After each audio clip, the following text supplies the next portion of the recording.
November in New York meant brutal cold that cut through cheap fabric like it wasn't there. I'd been on my feet for 14 hours straight, serving overpriced pasta to tourists who tipped like they were doing charity work. My uniform smelled like garlic and desperation, and all I wanted was to collapse into bed at my studio apartment and forget this day existed. The back door of Rossetti's Bistro opened into an alley that smelled perpetually of garbage and broken promises. I'd taken this route 1,000 times. But tonight something was different. Laughter echoed off the brick walls, the kind that made my skin crawl. Sharp and cruel, the sound of people enjoying someone else's pain. I should have kept walking.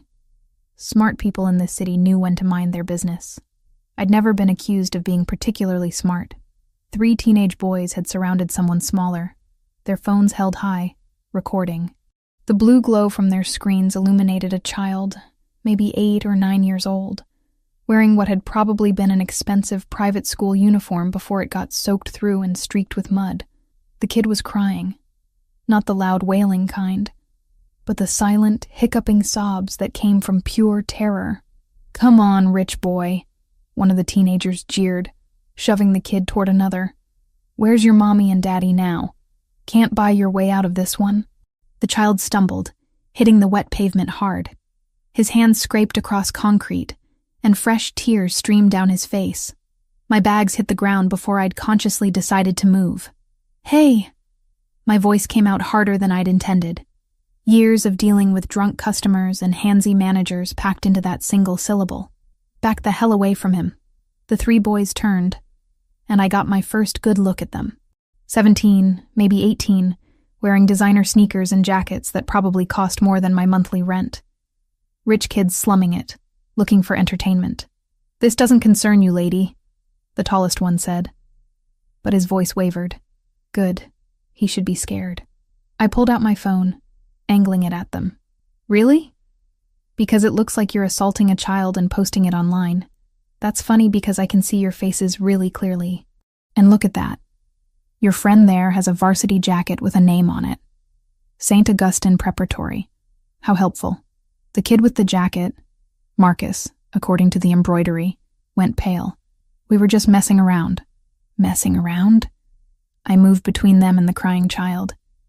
"You were terrorizing someone half your size and filming it for your little social media circus.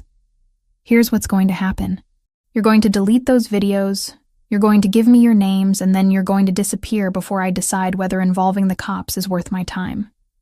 "You can't," the 3rd boy started. "I took screenshots of your faces in that jacket already." I lied smoothly. "They're uploading to my cloud right now. So you can either cooperate, or tomorrow morning your school, your parents, and every college you're applying to gets to see what kind of people you really are. Your choice." The reality of consequences hit them all at once. They scrambled to delete videos, stammering out names I immediately memorized, then practically ran from the alley, their expensive sneakers splashing through puddles. I turned to the child, who had curled into himself against the brick wall, shaking so hard I could hear his teeth chattering. Rain had plastered his dark hair to his forehead, and his eyes, when they met mine, were huge and terrified. "Hey," I said softly, crouching down to his level but keeping some distance. Cornered animals bit, and traumatized kids weren't much different. They're gone. You're safe now. He didn't respond, just stared at me like he couldn't quite process that the threat had vanished. His breathing was coming too fast. Panic attack territory. I'd seen this before. My mother, during her final months with cancer, had panic attacks that left her gasping and disoriented. The therapist had taught me techniques, ways to ground someone when their mind was spiraling. Without thinking about how expensive my coat probably was compared to my bank account, I shrugged it off and draped it around his small shoulders. Then I did something that probably broke every stranger danger rule in the book. I sat down on the wet, cold pavement beside him, not hovering, not demanding anything, just present. "You don't have to talk," I told him quietly. "You don't have to do anything. Just breathe with me, okay? In for 4, hold for 4, out for 4. I demonstrated, exaggerating my breathing so he could follow. He watched me, his chest still heaving. But slowly, incrementally, he began to match my rhythm. Minutes passed. The rain kept falling, soaking through my uniform, But I didn't move. I started humming, barely aware I was doing it until the melody registered. An old Italian lullaby my mother used to sing, before the cancer stole her voice. I'd hummed it to her in those final weeks when she couldn't sleep, when the pain was too much for words. The child's breathing steadied. His shaking began to subside. He pulled my coat tighter around himself, and something in his posture shifted from pure panic to exhaustion. "Kayla." Brittany's voice cut through the sound of rain. My co-worker and closest friend in this city appeared in the alley entrance, her blonde hair darkening under the downpour. "What the hell are you doing out here? I've been looking everywhere." She stopped, taking in the scene. Me, soaked and sitting in a puddle. The child, wrapped in my coat, still trembling. "Oh my God, is he okay?" "Some kids were bullying him," I said. "Filming it. I handled it." Brittany knew that tone. It meant I'd done something reckless, and probably right. She moved closer, her bartender instincts kicking in. Should we call someone? Police? His parents? Before I could answer, the sound of engines roared into the alley.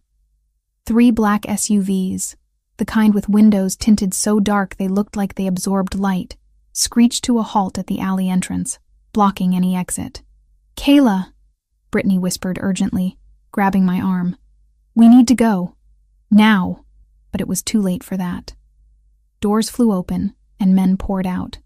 6, 7, maybe more. They wore dark suits that somehow remained crisp despite the weather, and every single one of them moved with the fluid purpose of people trained for violence. And they were all armed. I could see the bulges under their jackets, the way their hands hovered near concealed weapons. "Luca." One of them, built like a linebacker with a scar running down his jaw, rushed forward. His face transformed from professional menace to genuine relief when he saw the child. "Thank God. Sir, we found him." "Sir." My stomach dropped. The last man to emerge from the lead SUV didn't rush. He didn't need to. The others parted for him automatically, an unconscious acknowledgement of hierarchy that spoke volumes. He was tall, probably 6'2" or 6'3", with the kind of build that came from discipline rather than vanity.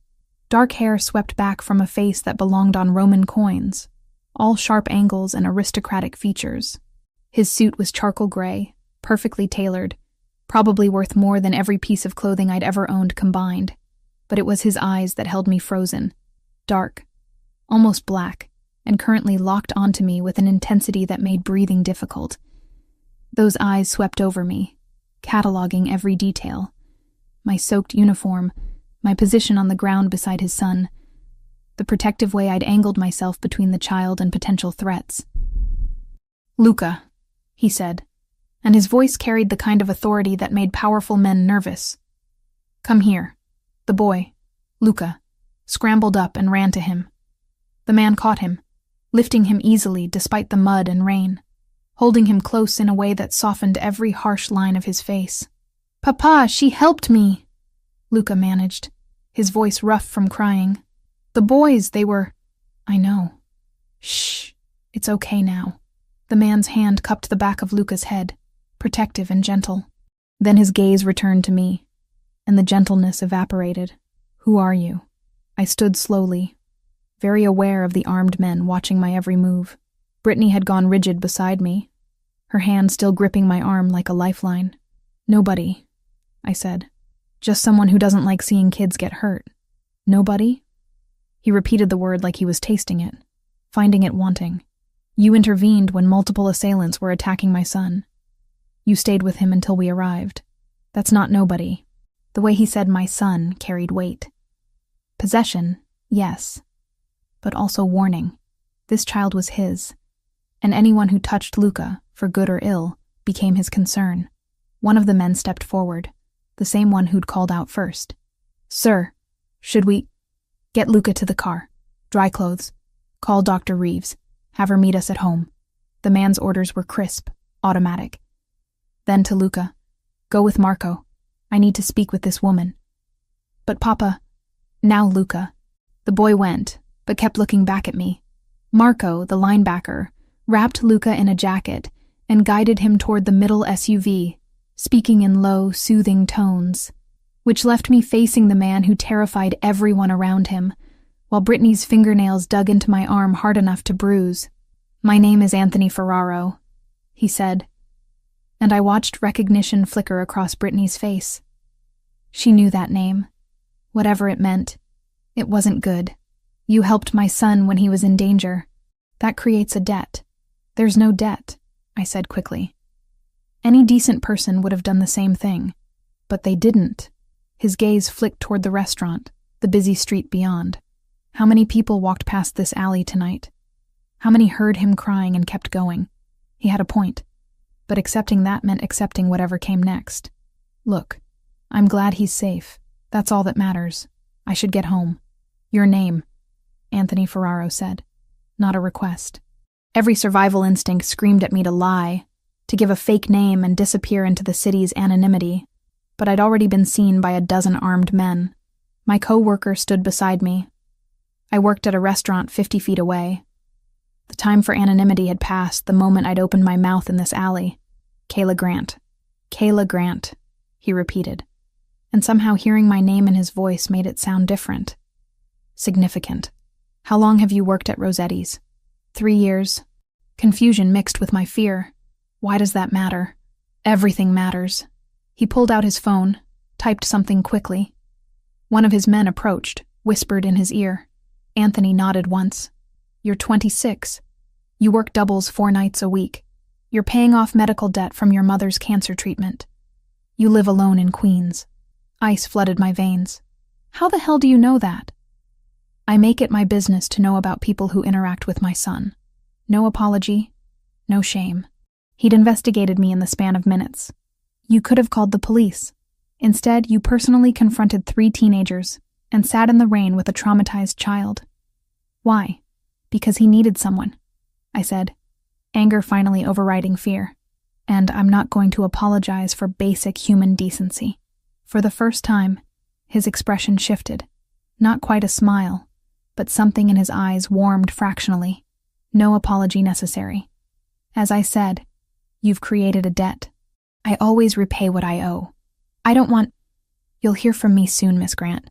He turned to leave, then paused. "The boys who hurt Luca? You have their names?" Red flags erupted in my mind. "I'm not giving you names so I can ensure they face appropriate consequences through legal channels," he interrupted smoothly. "I'm not a monster, despite what you're clearly thinking. But those boys need to learn that actions have repercussions." I hesitated, then rattled off the 3 names I'd memorized. If he could find out my entire life history in 5 minutes, he could track down 3 rich kids from St. Augustine Prep. Anthony Ferraro nodded, committed them to memory with the same efficiency I had. "Go home, Miss Grant. Get warm. And be careful walking alone at night. Not everyone in this city is as fortunate as Luca was tonight." Then he was gone, sliding into the lead SUV with fluid grace. The vehicles pulled away in perfect synchronization, leaving Brittany and me standing in the rain-soaked alley. "Kayla," Brittany breathed, her voice shaking. "Do you have any idea who that was?" "Anthony Ferraro," I repeated dumbly. He seemed intense. Intense? Jesus Christ, Kayla. She pulled me toward the restaurant's back entrance. "Anthony Ferraro runs half the organized crime in this city. The Ferraro family, she lowered her voice even though we were alone. They're Mafia. Real, actual Mafia." The ground felt unsteady under my feet. "That can't—" "It can. And you just saved his kid." Brittany's eyes were wide with a mixture of terror and awe, which means you're either the luckiest person alive or you just made the biggest mistake of your life. I looked down at my soaked uniform, my empty hands where my coat used to be, and thought about a little boy's terrified eyes finding relief in a stranger's face. "I'd do it again," I said quietly. "I know." Brittany squeezed my shoulder. "That's what scares me." We grabbed our things and left through the back, but I couldn't shake the feeling of being watched. Twice on my subway ride home, I caught glimpses of a dark sedan that might have been following.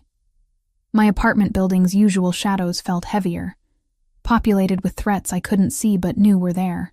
I locked my door, engaged the deadbolt, and stood under a scalding shower until my skin turned red and the shaking finally stopped.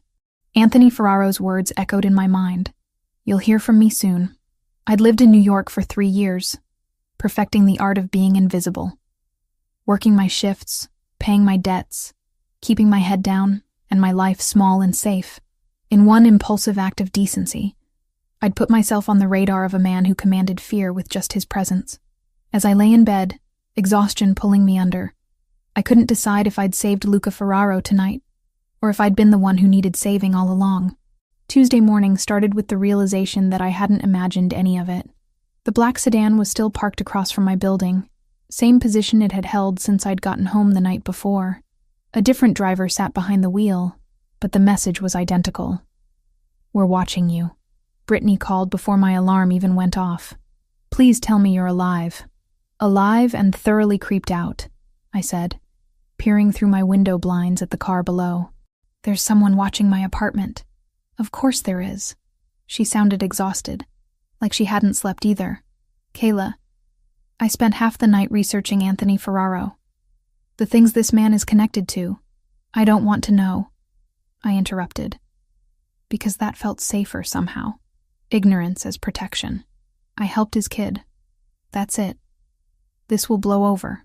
Will it? Brittany's skepticism came through clearly. Because men like that don't just forget. She was right, but admitting that meant acknowledging I'd fundamentally changed my life in one impulsive moment. So instead, I promised to be careful and headed to work, hyper-aware of the sedan that followed at a discreet distance. Wednesday brought more of the same. The car changed, a dark blue SUV this time, but the surveillance remained constant. Other servers at Rossetti's started noticing the men who nursed single espressos for hours, always positioned where they could watch the entrance. Marco, our floor manager, pulled me aside during lunch rush. Kayla, is everything okay? Some of the staff are worried about the, increased attention on you. Translation: you're scaring customers and making everyone nervous. I couldn't exactly explain that I'd accidentally gotten involved with a crime family, so I mumbled something about an overprotective ex and promised it would resolve soon. I didn't believe that any more than he did. Thursday evening shattered any hope that Anthony Ferraro would simply move on with his life. I was taking orders at a corner booth when the entire restaurant went quiet. Not the natural lull between conversations, but the heavy silence that comes when something dangerous enters a space. Anthony Ferraro walked through the front door like he owned the building. Maybe he did. I wouldn't have been surprised to learn the Ferraro family had stakes in half the businesses in this neighborhood. He wore a navy suit today, crisp white shirt, no tie, the casual version of lethal elegance. And holding his hand, looking small and uncertain, was Luca. The child's eyes scanned the dining room until they found me, his entire face transformed, lighting up with recognition and relief. He tugged on his father's hand, pointing in my direction. Every eye in the restaurant tracked their movement toward my section. Miss Grant. Anthony's voice was perfectly polite, but beneath it ran currents I couldn't read. My son insisted on dining here tonight. He specifically requested you as our server. Luca nodded vigorously, and some of the tension in my shoulders eased. Whatever this was, at least the child seemed happy. Of course. Right this way. I grabbed menus and led them to a quiet table near the back, away from prying eyes. As I set down the menus, I couldn't help asking, "How are you feeling, Luca?" "Better than the other night." "Much better," he said softly, his voice carrying a slight accent I hadn't noticed during his panic. "Thank you for helping me. Papa says I should always thank people who are kind. Your papa's right."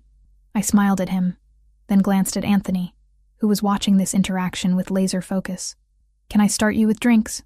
"Water for both of us," Anthony said, "and perhaps a few minutes to look at the menu. Luca hasn't been here before. Take your time." I retreated to the server station, where Brittany immediately cornered me. "That's him. That's Anthony Ferraro." "Kayla, he's here for you." "He's here to have dinner with his son," I corrected, though my hands shook as I filled water glasses. "Right. And I'm sure it's pure coincidence he chose this restaurant." Brittany gripped my arm. "Be careful. Men like that don't do anything without a reason."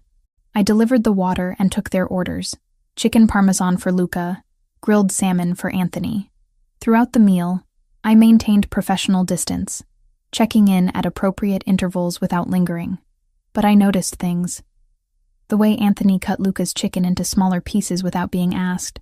How Luca talked more freely as the meal progressed, telling his father about a book he'd read, a game he wanted to play.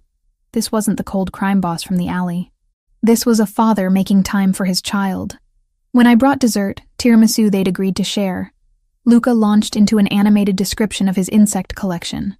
"I have 43 different species," he explained, using his fork to gesture. "My favorite is the Atlas beetle. They're huge and really strong. Did you know they can lift 850 times their own weight?" "I didn't know that," I said honestly. "That's incredible. Do you keep them at home?" "In my room. I have special habitats for each type." His enthusiasm was infectious, nothing like the terrified child from 3 nights ago. "Papa says maybe we can go to the Natural History Museum next week to see their insect exhibition." "That sounds wonderful." I glanced at Anthony, who had barely touched his tiramisu, too focused on his son's happiness. After they finished, I brought the check in a leather folder. Anthony didn't even glance at it before placing a credit card inside. While I processed the payment, I felt his attention on me, heavy and assessing. When I returned with the receipt, Anthony signed it with quick efficiency, then looked up at me directly. "Miss Grant, could you spare a moment after your shift? I'd like to speak with you privately." Every warning bell in my head went off. "I'm not sure that's—" "Please." He softened the word with something that might have been genuine request rather than command. "It's important. It concerns your safety. My safety." That phrasing ensured I couldn't refuse without seeming foolish. "I'm off in 40 minutes. We'll wait." They moved to the bar area, where Luca sipped juice, and Anthony made phone calls in low tones. I finished my closing duties with trembling hands, too aware of Brittany's worried glances. "I'm calling you in 1 hour," she insisted as we clocked out. "If you don't answer, I'm calling the police." "It'll be fine," I lied. Anthony had arranged for privacy in Marco's office, a cramped space barely large enough for the desk and 2 chairs. Luca waited outside with 2 of Anthony's men, who'd materialized from wherever they'd been watching. "Thank you for agreeing to this," Anthony said once the door closed. He didn't sit, instead leaning against the desk in a posture that was probably meant to seem casual, but only emphasized his physical presence. "I wanted to thank you properly for what you did for Luca." "You already thanked me. And you don't need to." He held up a hand, stopping me. From his jacket pocket, he produced an envelope. $50,000. A gesture of gratitude. The number stole my breath. "I can't accept that." "Why not?" "Because I didn't help Luca for money." Frustration edged into my voice. "I helped him because he needed someone. You don't pay people for basic human decency." Anthony studied me like I was a puzzle he couldn't solve. "Most people in your situation would take the money without hesitation. I'm not most people." "No," he agreed slowly. "You're not." He tucked the envelope back into his jacket. "Very well. Let me propose an alternative." Here it comes, I thought. Whatever he actually wants. Luca hasn't spoken to anyone outside our immediate family since his mother died 3 years ago, Anthony said quietly. "Not to teachers, therapists, or the various specialists I've hired. But tonight, he talked to you. About insects. About school. About things that matter to him." I remembered the child's animated face, so different from the terrified boy in the alley. "He seems like a sweet kid." "He is? And he's been lost since we buried his mother." Anthony's voice carried weight, grief that hadn't fully healed. "I'm offering you a job, Miss Grant. Legitimate employment as Luca's after-school tutor and companion. 4 afternoons per week, 3 hours each session. $7,000 per month." The amount made my head spin. That was more than I made working doubles 4 nights a week, enough to finally make real progress on the $70,000 in medical debt that haunted every financial decision I made. What would this job actually entail? I asked carefully. Spending time with Luca, taking him places, engaging his interests, providing the kind of normal childhood experiences he's been missing. You wouldn't be responsible for academic tutoring. He has teachers for that. Just companionship, guidance, someone he feels safe with. It sounded too good to be true, which meant it probably was. And what's the catch? There's no catch. Mr. Ferraro. Anthony, he corrected. Anthony, I amended, the name feeling strange in my mouth. You're asking me to become involved in your son's life, which means becoming involved in yours. Given who you are, what you do, that's not a simple proposition. His expression didn't change, but I saw acknowledgement in his eyes. You've done your research. My friend did. She's very thorough when she's worried. Smart friend. He moved closer, not threatening, just closing the distance. I won't insult your intelligence by pretending I'm something I'm not. My business interests are complex and not always legal, but I keep that world separate from Luca. He lives in safety, surrounded by normal activities and appropriate boundaries. You would never be asked to participate in or witness anything connected to my other affairs. And if I say no, then you walk away, and I'll respect that decision. He paused. But I'm hoping you'll say yes. Not for the money, though I suspect you need it. For Luca. Because whatever you did in that alley connected with him in a way nothing else has for 3 years. I thought about my mother. Those final months when connection meant everything. When someone sitting beside her, present and patient, mattered more than any medicine. I thought about my mountain of debt, the exhaustion of constant work, the narrow life I'd carved out of necessity rather than choice. And I thought about a little boy who loved insects and needed someone to listen. I need to think about it, I said finally. This is a big decision. Of course. Take the time you need. Anthony pulled out a business card, plain white with just a phone number printed in black. Call this number when you've decided. Or if you need anything before then. I took the card, our fingers brushing briefly. Can I ask you something? You can ask. Why does my answer matter so much? You could hire any number of qualified professionals.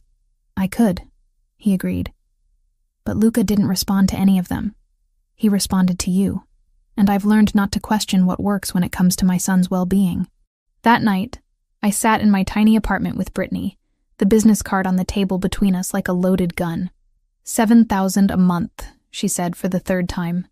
Kayla, that's life-changing money. I know. You could pay off your mom's hospital debt in a year. Maybe less. I know. But you're still scared. Terrified, I admitted, because accepting this means accepting everything that comes with it. The surveillance, the danger, the moral complexity of working for someone who runs a crime family, Brittany finished. Yeah, that's the part that should probably make you run in the opposite direction. Should, I echoed. But Luca is a sweet kid who deserves better than being used as emotional leverage. Her tone was gentle but firm. Anthony Ferraro might be a devoted father, but he's also a criminal who investigated you without permission and is using his son to manipulate you into his orbit. She wasn't wrong. Every logical part of my brain screamed that this was dangerous, foolish, a path toward complications I couldn't predict or control. But I kept seeing Luca's face when he talked about his beetles, the spark of life that had been missing in the alley. I'm going to say yes, I heard myself say. Not because of the money, or not just because of the money, but because that kid needs someone, and for whatever reason I'm someone he trusts. Brittany sighed. I was afraid you'd say that.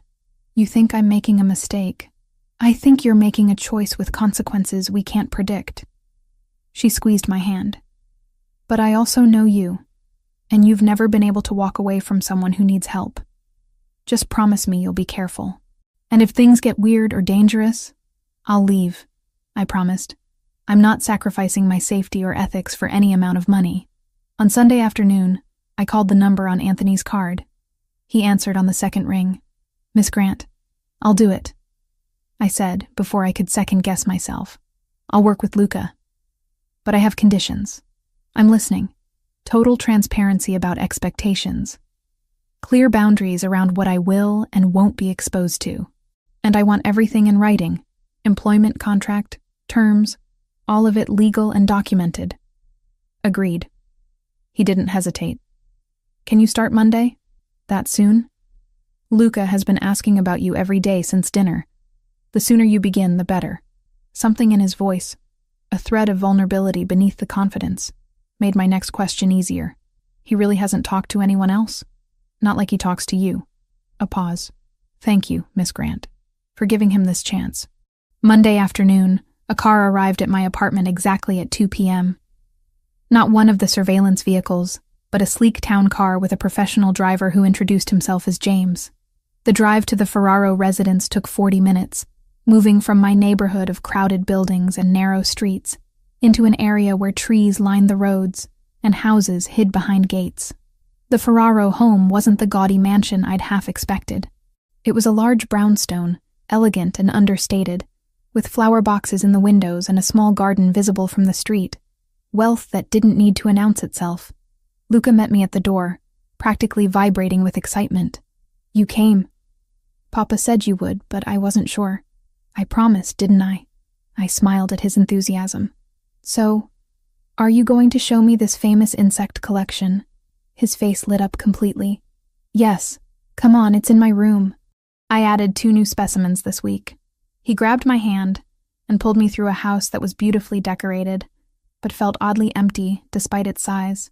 We passed a formal living room, a dining area, a study with walls of books.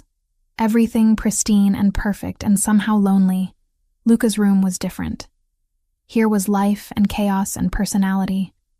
Posters of insects covered the walls, careful habitats lined shelves, books spilled from every surface.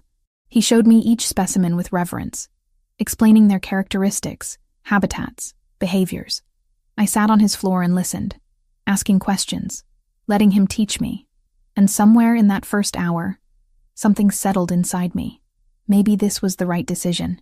Maybe I could actually help this child who'd lost so much. When Anthony came home 2 hours later, he found us building a fort out of couch cushions and blankets, Luca laughing as we debated the structural integrity of our design. Anthony stood in the doorway, and the expression on his face made me understand why he'd been so insistent about hiring me. It wasn't manipulation or leverage. It was hope. Pure and simple and desperately needed. Having fun? He asked, his voice softer than I'd heard before. Papa, look. We made a fortress with observation towers for beetle defense. Luca gestured proudly at our creation. It's very impressive. Anthony's eyes met mine over his son's head. Thank you, he mouthed silently.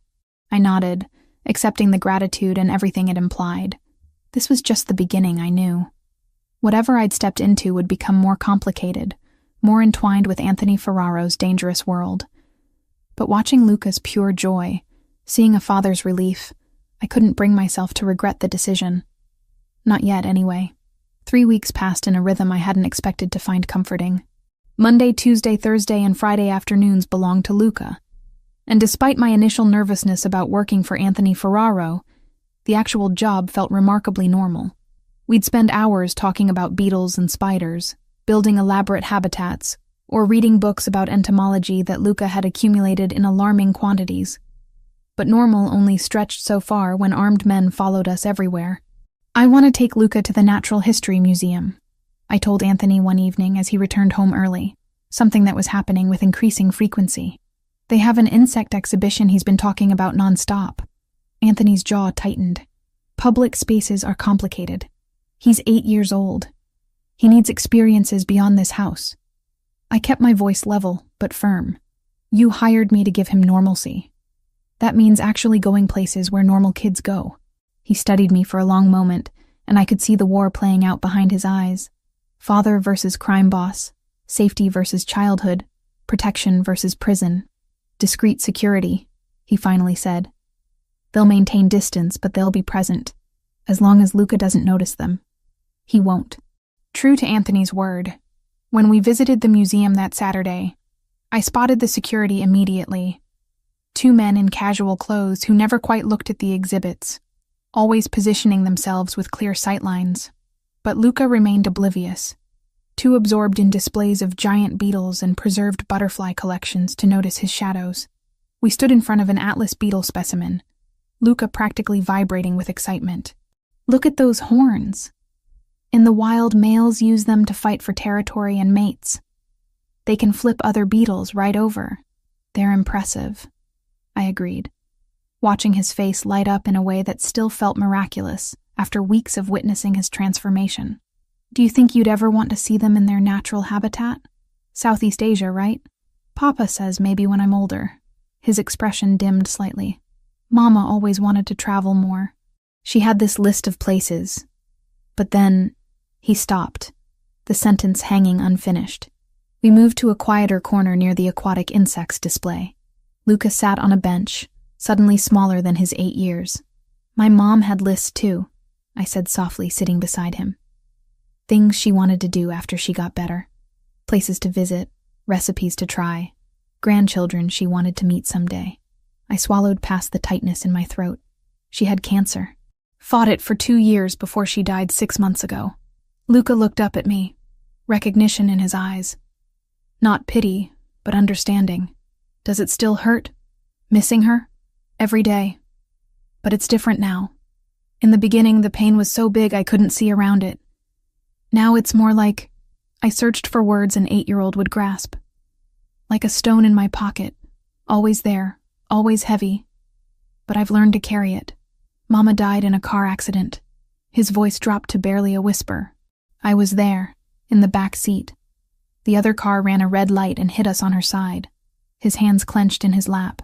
I kept calling for her, but she didn't answer. There was so much blood, and the sirens were loud. And Papa came, but he couldn't. His breath hitched. He couldn't fix it. Without thinking, I wrapped my arm around his shoulders. He leaned into me, not crying, just existing in the space where grief lived alongside memory. Your Papa couldn't fix it because some things can't be fixed, I said quietly. But he's still here. And he loves you more than anything in the world. I know. Luca wiped his eyes with the back of his hand. Sometimes I'm scared I'll forget what she looked like. Her real face, not just in pictures. That's normal. I worry about that too with my mom. I squeezed his shoulder gently. But you know what helps? Remembering the small things. The way she laughed, or how she said your name, or what she smelled like. Those memories stick around longer than faces sometimes. We sat there for a while. 2 people carrying stones, finding unexpected comfort in shared weight. When I brought Luca home that afternoon, Anthony met us at the door. He took one look at his son's face, peaceful but tired, and his eyes found mine with a question. We had a good talk, I said simply, about important things. Later that week, Anthony started coming home earlier. Not just in time for dinner, but before, while Luca and I were still in the middle of our activities. He'd loosen his tie, shed his jacket, and join us on the floor where we'd be building or reading or playing elaborate games involving insect warfare. Those evenings shifted into dinner together. The 3 of us at the large dining table that suddenly felt less empty. Luca would dominate conversation, but afterward, while he watched television or played in his room, Anthony and I found ourselves talking.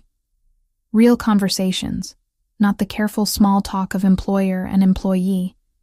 He asked about my mother, about the years of treatment, about what it felt like watching someone you love fade incrementally. I asked about his wife, about their marriage, about navigating single parenthood while running an empire built on shadows. Gianna was arranged, he admitted one evening over coffee. Our families had connections, mutual interests. We married when I was 24, and she was 22, both of us fulfilling obligations. That sounds transactional? He smiled without humor. It was, for about 6 months. Then I actually saw her. Not the role she played or the alliance she represented, but her. The way she laughed at terrible jokes, how she cried during sad movies, her stubborn insistence on learning to cook despite burning everything. His voice softened. We fell in love despite the arrangement. Maybe because of it.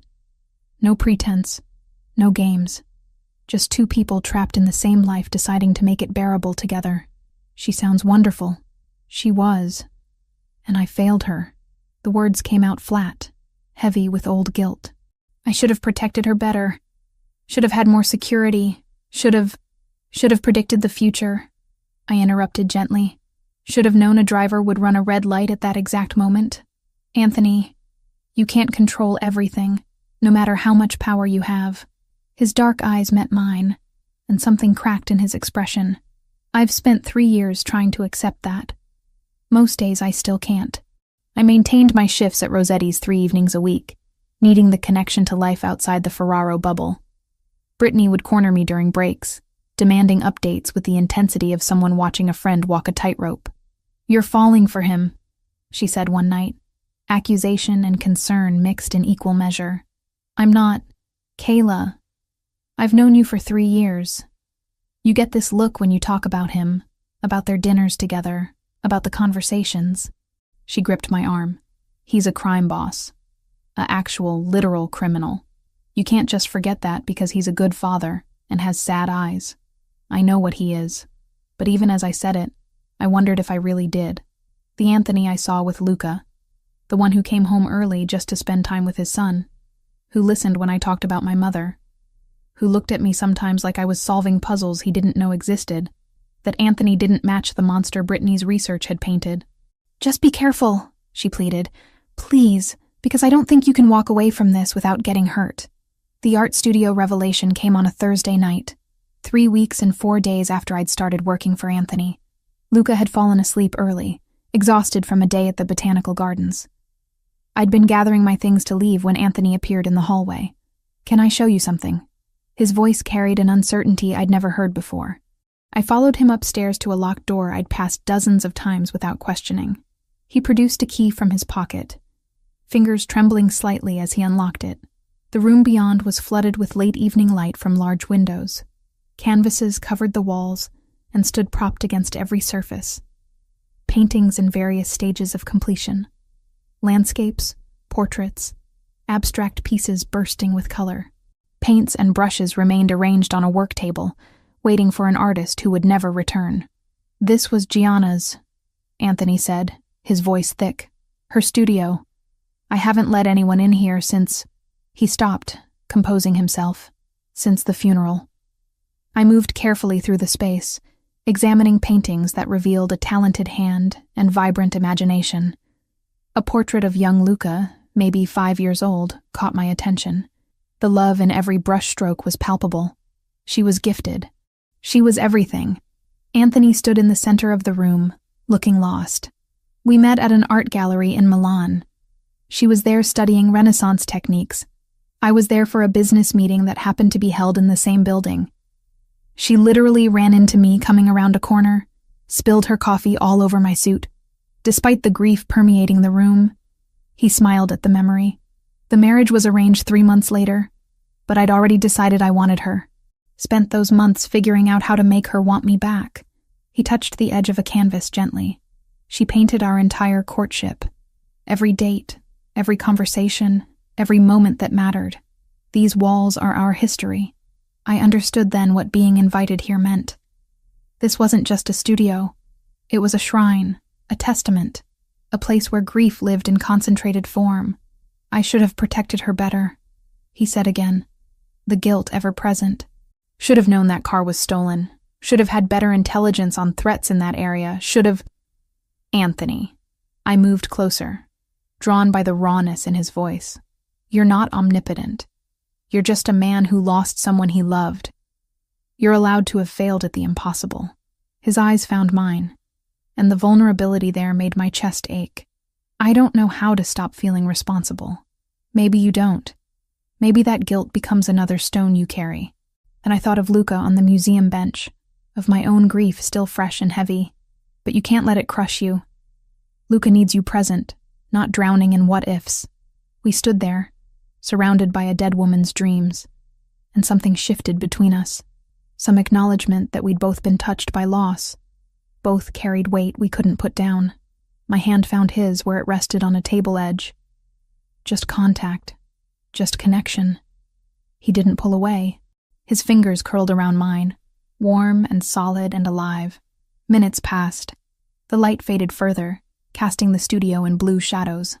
Our hands remained joined, that single point of contact somehow meaning more than words could convey. Kayla. My name and his voice sounded different. Careful. Weighted with things neither of us could say. I should go, I whispered, but didn't move. You should. He didn't move either. The tension stretched taut between us, awareness crackling in the quiet space.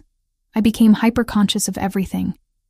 His thumb tracing small circles on my hand, the way his breathing had changed. how close we were standing, the heat radiating from his body. This was dangerous, crossing lines that should remain firm, blurring boundaries that kept everything simple and professional. I pulled my hand back reluctantly. "Thank you for showing me this, for trusting me with it." Anthony nodded, the spell breaking. "Thank you for listening, for understanding." He stepped back, creating necessary distance. "I'll have James take you home." On the drive back to my apartment, I stared out the window and tried to process what had happened, the intimacy of that moment, the vulnerability we'd both shown, the connection that went far beyond employer and employee. Brittany's warnings echoed in my mind. I was getting too close, feeling too much, forgetting what Anthony Ferraro actually was beneath the grief and fatherhood. But as I lay in bed that night, unable to sleep, all I could think about was his hand in mine, and how right it had felt despite everything that made it wrong. The changes in Luca over the following weeks bordered on miraculous. He returned to school for the first time since his mother's death, initially nervous but growing more confident with each passing day. His teacher called Anthony after the first week, amazed at how engaged Luca had become during class discussions. He made his first friend, a quiet boy named Michael, who shared his passion for insects, and they spent recess trading facts about different species. Most remarkably, the nightmares stopped. Anthony mentioned it one evening as we cleaned up after dinner, his voice thick with emotion. He slept through the night, all night. That hasn't happened in 3 years. He's healing, I said simply. Kids are resilient when they feel safe. But as Luca flourished, I found myself stretched impossibly thin. Working with him 4 afternoons a week while maintaining 3 evening shifts at Rossetti's meant I barely slept, surviving on caffeine and determination. The exhaustion was catching up with me, showing in shadows under my eyes, and the way my hands trembled when I poured coffee. Brittany cornered me during a particularly brutal Friday night rush. "You look like death. When was the last time you slept more than 5 hours?" "I'm fine." "You're not fine. You're working yourself into the ground." She grabbed my arm, forcing me to meet her eyes. "Kayla, you need to choose. The restaurant or the Ferraro family. You can't sustain both." She was right. I knew she was right. But leaving Rossetti's meant relying completely on Anthony for income, surrendering the independence I'd fought so hard to maintain. That Sunday, I made my decision. Anthony was in his study when I arrived, reading through documents that he smoothly turned face down when I knocked. "Kayla, is everything all right? You're not scheduled today. I need to talk to you about my schedule." I sat in the chair across from his desk, hands clasped to hide their shaking. "I'm going to leave my position at Rossetti's. The double schedule is becoming unsustainable, and Luca deserves better than someone who's half asleep during our time together." He studied me carefully. "This is a significant decision. You've worked there for 3 years. I know, but I can't do both anymore, not well." I took a breath, which brings me to my request. If I'm committing to this job full-time, I need the salary to reflect that reality, to cover what I'm losing from the restaurant and allow me to continue paying down my debts. What would you need? I'd calculated the numbers a dozen times, trying to find a figure that was fair without being excessive. 10,000 a month. Anthony didn't hesitate. "Done. Just like that? Kayla, you've given my son his life back. You've done more in 6 weeks than specialists accomplished in 3 years. Whatever you need to continue doing that, it's yours." He pulled out a contract from his desk drawer, already prepared. I had my lawyer draw this up last week, anticipating this conversation. 10,000 monthly, health insurance included, all taxes properly documented, everything legal and above board. I took the document, scanning terms that were more than generous. "You knew I'd have to quit?" "I knew you couldn't maintain both indefinitely. And selfishly, I wanted you to choose us." His gaze held mine. "Was that wrong?" "No," I admitted. "It was practical." I signed the contract and felt something shift inside me. For the first time since my mother's diagnosis, since those crushing hospital bills had started accumulating, I could breathe. "Thank you. For this. For understanding. For..." My voice cracked. "For the first time in years, I don't feel like I'm drowning financially." Anthony came around the desk, taking my hands in his. "You shouldn't have had to carry that burden alone. I'm glad I can help lighten it now. The contact lingered longer than necessary, his thumbs brushing across my knuckles in a gesture that felt deliberate. We stood there, awareness crackling between us, before he released me and stepped back. Congratulations on your new position, Miss Grant. Thank you, Mr. Ferraro. Brittany insisted on throwing me a farewell dinner at my apartment the following Friday. She cooked pasta, opened wine, and spent the evening alternating between celebration and interrogation. So, you're all in now, she said, pouring us both another glass. Completely dependent on Anthony Ferraro for your livelihood. It's a legitimate job with a legitimate contract. That's not what I'm worried about. She settled onto my couch, fixing me with the look that meant she was about to say something I didn't want to hear. You're in love with him. I'm not. Kayla, I've known you for 3 years. I watched you date that accountant from Queens, that bartender from the East Village, even that musician who couldn't hold down a job. You never looked at any of them the way you look when you talk about Anthony. She leaned forward. You light up. Your whole face changes. And I'm terrified because falling in love with a crime boss is about the worst decision you could possibly make.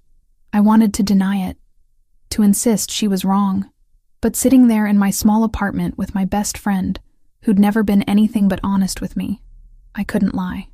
I don't know what I feel, I said quietly, but it's not simple. It's not just about him. It's about Luca, too. About this family I've somehow become part of. About feeling useful and needed and wanted, Brittany supplied gently. Yes, wanted. I swallowed hard, but I'm also terrified. Because you're right about what he is, what he does. And I don't know how to reconcile caring about someone whose hands are stained with things I can't even imagine. Then maybe you need to decide if you can live with not knowing, she said, because that's what this is going to be. Loving the parts of him he shows you while ignoring the parts he doesn't. The school recital happened 3 days later. Luca had been preparing for weeks, his ocean conservation project dominating our afternoon sessions. He'd built an elaborate diorama showing marine ecosystems, complete with hand-painted species and detailed research notes. Anthony and I sat in the auditorium among other parents, watching children present their work. When Luca's turn came, he walked confidently to the front. But I saw the moment nerves hit. His hands trembled as he positioned his diorama, his voice wavering on the first few words. Anthony's hand found mine automatically, fingers threading through mine in a grip that revealed his own anxiety. I squeezed back, offering silent support. Luca found his rhythm, his passion for the subject overcoming fear. He spoke eloquently about coral reefs and ocean acidification, about endangered species and conservation efforts. Pride radiated from every word, every gesture. And through it all, Anthony held my hand, even after Luca settled.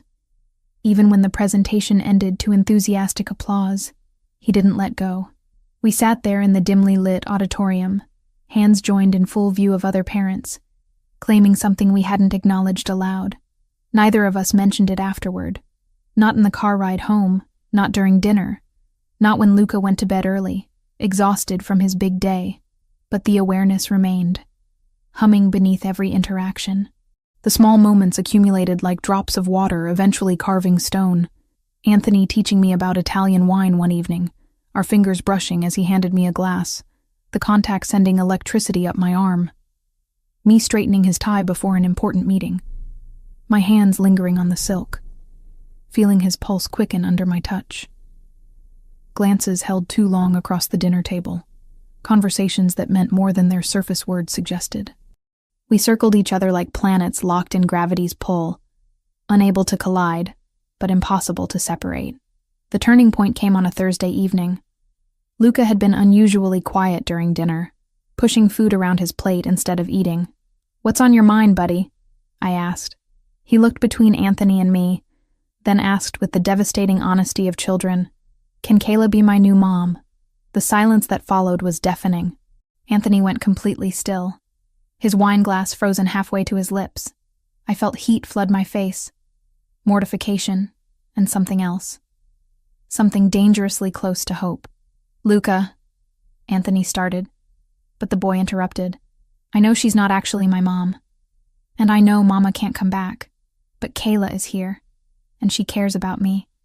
And she makes you happy too, Papa. I see it. His eyes, so much like his father's, held surprising maturity. I just want us to be a real family. It wasn't about paperwork or last names. It was a child asking if the adults in his life would finally choose him and mean it. Anthony set down his glass carefully. Come here, son.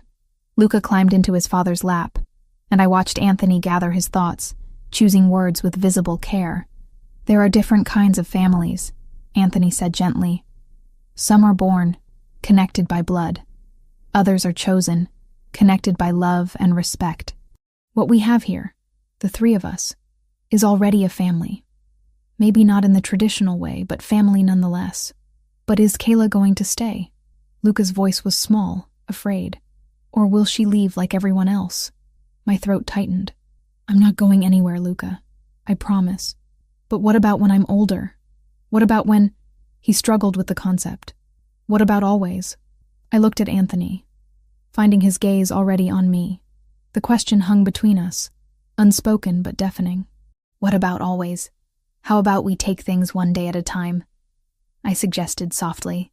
Some promises are too big to make all at once, but I can promise that today, tomorrow, and every day after that, I can see I'm choosing to be here with you. It satisfied him, or at least gave him enough reassurance to finish dinner and head to bed. After he was asleep, Anthony found me in the garden, where I'd escaped to process the conversation's weight. I'm sorry about that, he said, joining me on the stone bench. Children don't understand boundaries. He's not wrong, though. The words escaped before I could stop them. About what's developing here, between us. Anthony turned to face me fully. Kayla, I know this is complicated. I know you're still grieving Gianna. I know your world is dangerous, and I'm probably insane for even considering. I stopped, frustrated with my own rambling, but I can't pretend anymore. I can't pretend I don't feel something when you look at me. When you hold my hand, when you talk about your life, and let me see the person beneath the reputation. I've been avoiding this, Anthony admitted quietly. Avoiding you. Avoiding these feelings. Out of respect for Gianna's memory. Yes, but also to protect you. My world isn't safe, Kayla. Caring about me puts you at risk. I'm already at risk. I became part of your world the moment I sat down with Luca in that alley. This is different. This is... He reached out, cupping my face with one hand. This is me admitting that I'm falling for you despite every reason I shouldn't. That watching you with my son makes me feel things I thought died with my wife. That you've become essential to my life in ways that terrify me. My breath caught. Anthony. But I'm also a realist. You need to understand what you'd be accepting. Not just my feelings, but everything that comes with them. The danger, the moral compromises, the life I lead outside these walls. I know what you are, I said. I've known from the beginning. And I'm terrified of what that means. Of loving someone who does the things you do. But I'm more terrified of walking away from something real because it's complicated. His thumb traced my cheekbone, the touch reverent. You deserve better than me. Maybe. But I want you anyway. The kiss happened without conscious decision, our mouths meeting in the moonlit garden. It was gentle, tentative, nothing like the passionate embraces from movies. Just two broken people finding unexpected comfort and connection, testing boundaries, discovering possibility. When we pulled apart, Anthony rested his forehead against mine. This changes everything. I know. We can't go back to pretending. I don't want to. We sat there in the darkness, holding each other, and I understood that I'd just crossed a line that couldn't be uncrossed. Whatever came next, whether joy or heartbreak or something in between, I'd chosen this path with full awareness. 6 weeks passed in a careful dance of new boundaries and old cautions. Anthony and I navigated our evolving relationship with the delicacy of people handling something precious and potentially explosive. We established rules, spoken and unspoken, designed to protect what we were building. I need boundaries, I told him one evening after Luca had gone to bed. We sat in his study, the space that had become our haven for difficult conversations. Clear lines I won't cross. Tell me what you need. I don't want involvement in your business. Not the illegal parts, not the dangerous parts. I don't want to know details, don't want to witness anything that would make me complicit. I met his gaze directly. And if you ever cross a line I can't accept, if you hurt innocent people or do something that violates my core values, I reserve the right to leave. No matter how I feel about you. Anthony nodded slowly. Those are fair terms. I can keep that world separate from you. Can you? Really? I pressed. Because eventually, something will bleed through. That's the nature of what you do. Then I'll handle it when it happens. But I won't let you be exposed to violence or criminality. You have my word. For 6 weeks, he kept that promise. Life settled into a rhythm that felt almost normal. Mornings with Luca before school. Afternoons exploring museums or parks or simply reading in the garden. Evenings with Anthony joining us for dinner. The three of us talking and laughing like families do. Nights where Anthony and I would steal moments alone. Kisses in darkened hallways. Conversations that stretched into early morning hours. But normal was an illusion in Anthony Ferraro's world. And illusions always shatter eventually. The first crack appeared when I noticed Anthony's tension increasing. Phone calls at odd hours. Meetings that kept him away longer. Security that became more visible rather than discreet. He tried to hide it, but I'd learned to read the tightness around his eyes, the way his jaw clenched when problems pressed. "What's wrong?" I asked one night, finding him in his study long after midnight, staring at documents spread across his desk. "Business complications. Nothing for you to worry about. Anthony, I'm handling it, Kayla." His tone was sharper than usual, stress bleeding through his control. Then he softened, reaching for my hand. "I'm sorry. You're right to ask. There's territorial conflict escalating, rival interests pushing into areas that have been stable for years. It's manageable, but it requires attention. Dangerous attention? All attention in my world carries risk, but I've dealt with worse. I wanted to press, to demand more information, but our agreement echoed in my mind. Don't ask about the business. Don't cross that line." So I squeezed his hand and let it go, trusting him to keep his violent world separate from the life we were building. That trust proved misplaced. 3 days later, I arrived at the house to find Anthony in his study with 4 men I'd never seen before. The door was partially open, their voices carrying into the hallway, where I stood frozen with Luca beside me. "The O'Sullivans hit 3 of our dock operations last night," one man said, his tone grim. "They're not negotiating, Anthony. They want war. Then we give them war." Anthony's voice was cold, devoid of the warmth I'd come to associate with him. "Hit them back twice as hard. Their warehouse on the waterfront, their distribution center in Queens. I want them to understand that every action has consequences." "What about civilians? The warehouse has legitimate workers during day shifts. Schedule it for night. I'm not interested in unnecessary casualties, but I'm also not interested in showing weakness. The O'Sullivans need to remember why they avoided conflict with us for the past decade." I felt Luca stiffen beside me, his small hand gripping mine with painful intensity. When I looked down, his face had gone white, eyes wide with the kind of terror I'd only seen once before in a rain-soaked alley. "Luca," I whispered, but he pulled away from me, backing toward the stairs. "I need to go to my room," he said, voice shaking. I can't." He ran before I could stop him, footsteps pounding up the staircase. I stood torn between following him and confronting Anthony, before choosing the child who needed me more. I found Luca curled on his bed, shaking violently. When I sat beside him, he flinched away. "It's happening again," he whispered. "The violence. Papa is planning to hurt people, and someone will get hurt back, and..."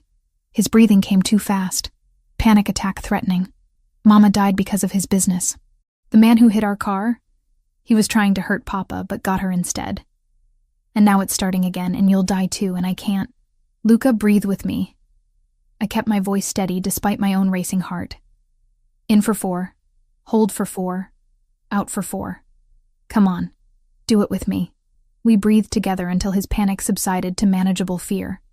Then I held him while he cried, processing revelations I hadn't known. Gianna's death hadn't been random accident. It had been collateral damage in Anthony's war. When Anthony found us an hour later, Luca was asleep, exhausted from emotion. I extracted myself carefully and followed Anthony into the hallway, closing the bedroom door behind me. "He heard," Anthony said flatly. Not a question. "He heard you planning violence. He's terrified it's going to happen again, that someone else he loves will die because of your business." Anthony's face showed the first real crack in his composure I'd witnessed. I never wanted him to know that part of my life. I've tried so hard to keep him separate. You can't keep it separate when you're planning retaliatory strikes in your home office with the door open. Anger edged into my voice. "You promised me boundaries, Anthony. You promised this world wouldn't touch us. And I've kept that promise. You weren't supposed to overhear that conversation. Luca wasn't supposed to." He stopped, running a hand through his hair. "The O'Sullivans are forcing my hand. If I don't respond, they'll see weakness and escalate. More people will die if I show restraint now. So you're choosing violence as the solution. I'm choosing survival, protection. Everything I do is to keep my family safe." "Your family," I repeated. "The same family that just listened to you plan attacks that could kill people? The same son who's now terrified you're going to die like his mother did?" The next morning, everything fell apart. I arrived at the house at my usual time to find it in chaos. Anthony was shouting orders into his phone, men I recognized as his security team moving with urgent purpose through the rooms. "What's happening?" I grabbed Anthony's arm as he passed. "Luca's missing. He didn't arrive at school this morning. The security team thought there was a driver change, but..." His voice cracked. "Someone has him, Kayla. The O'Sullivans have my son." Ice flooded my veins. "Are you sure? Did they make demands?" "Not yet, but it's the only explanation. He left with someone claiming to be a new driver, got in a car that wasn't ours, and vanished." Anthony looked destroyed, fear replacing his usual control. "I should have increased security. Should have seen this coming. Should have..." "Anthony, stop!" My mind raced, processing. "You said he got in a car willingly? Told security there was a driver change?" "Yes. Why does that?" "Because Luca is 8 years old and terrified. What if he wasn't taken? What if he ran?" Anthony stared at me. "Ran where? He's a child. A child who overheard you planning violence yesterday. A child who's convinced that violence killed his mother and will kill everyone else he loves." I grabbed my phone. "He wouldn't go home. He wouldn't go anywhere obvious. He'd go somewhere he feels safe. Somewhere connected to good memories rather than fear." "Where?" I closed my eyes, thinking through all our afternoons together, all the places that had made Luca light up. The public library, the main branch where we used to spend hours in the children's section. He loved it there, said it felt peaceful. That's 15 minutes from his school. You think he'd go there alone?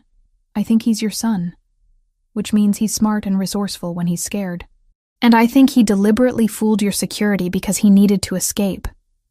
Anthony was already moving, shouting orders to mobilize teams to the library. "If you're wrong, I'm not wrong. I know him, Anthony. Trust me." The drive felt eternal despite taking less than 20 minutes. Anthony sat rigid beside me, making call after call, coordinating his people. When we arrived, he wanted to storm in with his entire security team, but I stopped him. "Let me go first. If he's there, he's scared and hiding. A dozen armed men will terrify him more. Kayla, trust me," I repeated. The library was busy with afternoon patrons, oblivious to the drama unfolding. I moved through the main floor to the children's section in the back, scanning between shelves and reading nooks. At first, I saw nothing. Then I noticed a small shoe visible beneath a table in the furthest corner, behind a display of picture books. "Luca," I kept my voice soft, non-threatening. "It's me. It's Kayla." A muffled sound, something between a sob and a gasp. I crouched down, peering under the table. Luca was there, knees pulled to his chest, face buried against his arms. He looked up at my voice, and the relief that flooded his features broke my heart. "I ran away," he whispered. "I tricked Marco. I told him Papa changed drivers and I got in a taxi and came here. I know I'm in trouble, but I couldn't. You're not in trouble. You're safe. And that's all that matters." I extended my hand. "But your Papa is very worried. Can you come out and talk to him? Is he mad? He's scared. There's a difference." Luca crawled out from under the table and threw himself into my arms. I held him tightly, feeling him tremble. I heard what he said yesterday. About hitting back, about hurting the O'Sullivans, and I remembered Mama, and the blood, and his voice broke. I don't want anyone else to die because of Papa's business. I know, sweetheart, I know. Anthony appeared in the aisle, and the expression on his face was raw devastation. He dropped to his knees, opening his arms, and Luca ran to him. I'm sorry, Papa. I'm sorry, I just got so scared and I didn't know what else to do. No, I'm sorry. I'm the one who failed you. Anthony held his son like he might disappear. I should have been more careful. Should have protected you from that conversation. Should have explained things instead of hiding them. I said quietly. Luca deserves to understand his father's world, at least the parts that affect him. Age-appropriate truth is better than fear-filled imagination. We left the library together, Luca between us, holding both our hands. Back at the house, Anthony dismissed his security team except for 2 posted outside. Then the 3 of us sat in the living room, and Anthony did something I suspected he'd never done before. He told his son the truth. My business isn't always legal, Anthony said carefully. I make money through methods that sometimes break laws. And yes, that means I'm connected to dangerous people and dangerous situations. Your mother died because someone wanted to hurt me, and she was in the wrong place. That's my burden to carry, Luca. My guilt and my responsibility. Then why don't you stop? Luca asked, tears streaming down his face. Why keep doing it if it's dangerous? Because it's not that simple. The people who work for me, the families who depend on my organization for their livelihoods, they need stability and protection. If I walk away, someone worse takes over. Someone who doesn't have rules, who doesn't care about innocent people. Anthony's voice was heavy. I'm not a good man, son. But I try to be a man with honor. I try to minimize harm and protect the people in my care, including me and Kayla. Especially you and Kayla. Everything I do to keep you safe. Even when it means planning to hurt other people? Anthony flinched at the direct question. Sometimes, yes. When someone threatens my family, I respond. But I have rules, Luca. I don't hurt innocent people. I don't target families. I keep my conflicts within my world, away from civilians. It wasn't enough to erase the fear or make everything okay. But it was honest, which mattered more than comfort. After Luca went to bed that night, Anthony found me in the garden. He could have been killed today. Running away alone, anything could have happened. But it didn't. He's safe, because of you. You understood him better than I did. Knew where he'd go, how he'd think. Anthony sat beside me. But this can't continue. Having you and Luca close to me, it puts you both at risk. The O'Sullivans are escalating, and if they figure out how much you mean to me, stop. I turned to face him. If you're about to suggest I leave for my own safety, don't. I'm not walking away from Luca when he needs stability. And I'm not walking away from you because things got complicated. Kayla, you don't understand what these people are capable of. Then increase security. Take precautions. But don't push me away thinking that's protection, because abandoning Luca now would cause more damage than any external threat. I took his hands. I'm proposing the opposite. Let me move in here temporarily. That way I'm not commuting, not exposed during travel. I'm here with Luca, providing the constant presence he needs. You want to move into my home in the middle of a territorial war. I want to be where I can help the people I care about. I met his gaze steadily. I'm not naive, Anthony. I know this is dangerous, but I'd rather face danger with you than safety without you. He studied me for a long moment. You're sure about this? Once you're here, once you're seen as part of my household, there's no going back to anonymous safety. I stopped being anonymous the night I helped Luca. Everything since then has been borrowed time. I squeezed his hands. I'm sure. Then we do this right. Enhanced security, reinforced protocols, and you follow every safety instruction without question. Agreed. 3 days later, I moved into the Ferraro house with a suitcase of clothes and the understanding that I'd just crossed a line I could never uncross. I was no longer Kayla Grant, independent woman carefully keeping distance from dangerous entanglements. I was Kayla Grant, the woman living under Anthony Ferraro's roof during a gang war. Protected, yes, but also marked, claimed, irrevocably part of a world I'd once sworn to avoid. And despite every logical reason to be terrified, I'd never felt more certain about where I belonged. Living in Anthony Ferraro's house transformed everything in ways I hadn't anticipated.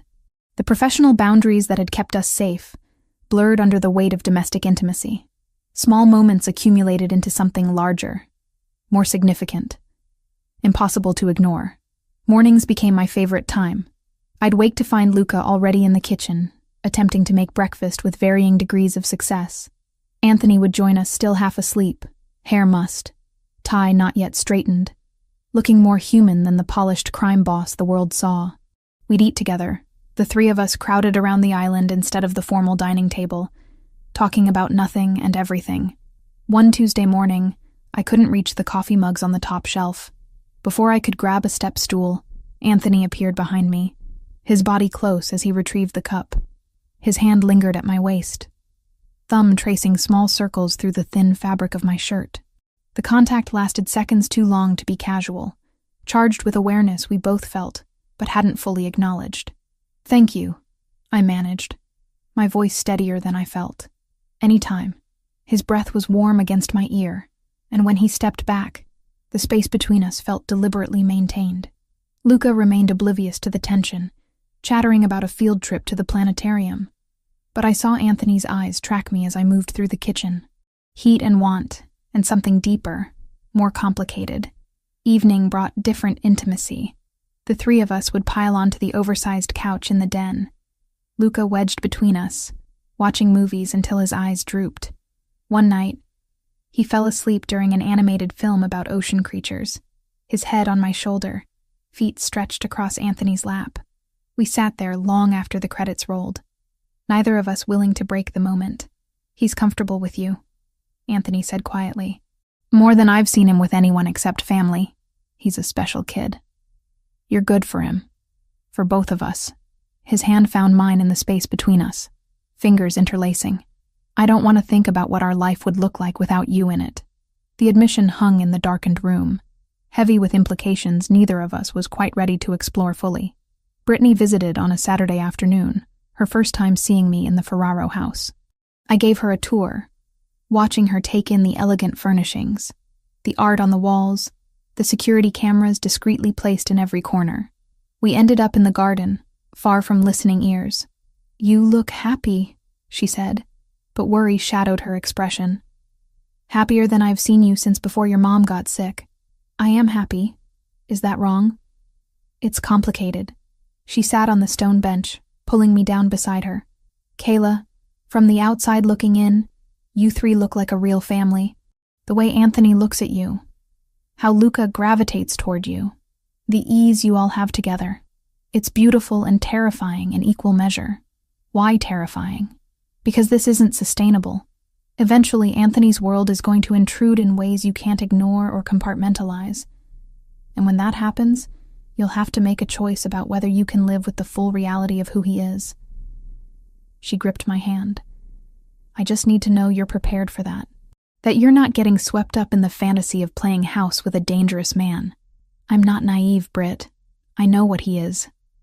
"Do you? Really? Or do you just know the version of him that exists in this house with his son?" I wanted to argue, to insist I understood completely. But the truth was, I'd been carefully avoiding thinking too deeply about Anthony's other life. The business he conducted behind closed doors, the violence implied in vague references to handling situations, the men who came and went with weapons poorly concealed under expensive suits. "I'm choosing to trust him," I said finally, "to believe he can keep that world separate from this one. And if he can't, then I'll deal with it when it happens." Brittany looked like she wanted to say more, but Luca appeared at the garden door, calling me to see something he'd found in his insect habitat. The conversation ended, but her warnings echoed in my mind long after she left. The security room revelation happened by accident 3 days later. I was looking for Anthony to ask about dinner plans, opening doors in the wing of the house I rarely visited. Most rooms were guest quarters or storage, but one door at the end of the hall opened to reveal something entirely different. Banks of monitors covered one wall, displaying feeds from dozens of cameras. Maps of New York spread across a large table, marked with colored pins and annotations I couldn't fully decipher. File cabinets lined another wall, and on the far side of the room, a locked cabinet that I strongly suspected contained weapons. This wasn't a home office. This was a command center. You weren't supposed to see this. Anthony's voice came from behind me, and I spun to find him in the doorway, expression unreadable. What is all this? Exactly what it looks like. The infrastructure that keeps my organization running. He moved into the room, not trying to hide anything now that I'd found it. These monitors show our warehouse locations, import docks, meeting sites. The maps track territory, both ours and rival families. The files contain intelligence on everyone from corrupt politicians to rival organization members. I stared at the evidence of his empire, unable to process the scale. You run all of this from your house, where your son lives? It's secure, protected. And yes, I keep my work close because trusting others with certain information gets people killed. He gestured to the weapons cabinet. That contains backup armaments in case we're ever under direct attack here. Which, until recently with the O'Sullivan situation, was an unlikely scenario. Anthony, this is... I struggled for words. This is so much bigger than I imagined. The reach, the organization, the level of... criminality? He supplied. I told you what I was, Kayla. I never pretended to be something else. You told me in abstract terms. This is concrete reality. I pointed at the monitors. How many of these operations are illegal? How many people work for you doing things that could put them in prison? Most of them. And approximately 200 people rely on my organization for their income. The number staggered me. 200 families connected to Anthony's criminal enterprise. 200 people whose livelihoods depended on imported goods that probably bypassed customs, on protection rackets, on all the shadowy business I deliberately avoided learning about. Show me everything, I said suddenly. No more carefully edited versions. No more protecting me from the uncomfortable truths. If I'm living here, if I'm part of your life, I need to know exactly what that means. Anthony studied me for a long moment. Are you sure? Because once you know, you can't unknow it. I'm sure. What followed was the most uncomfortable hour of my life. Anthony walked me through his operations with clinical detail. Import businesses that moved legitimate goods alongside contraband. Relationships with union leaders and port authorities that involved regular payoffs. Protection services offered to businesses in Ferraro territory, which amounted to sophisticated extortion. Enforcement actions against people who violated agreements or threatened his interests, described in language that couldn't hide the violence underneath. By the time he finished, I felt sick. Not because any individual revelation was shocking. I'd known abstractly what crime families did, but because the scope and Anthony's matter-of-fact delivery made it real in a way research and imagination never had. You've ordered people hurt, I said flatly. People killed. Yes. How many? I don't keep count, Kayla. But yes, I've given orders that resulted in deaths. Rivals who threatened my family. Traitors within my organization. People who hurt innocents under my protection. His voice remained steady. I'm not asking you to approve or forgive. I'm just being honest about who I am. And the politicians? The police?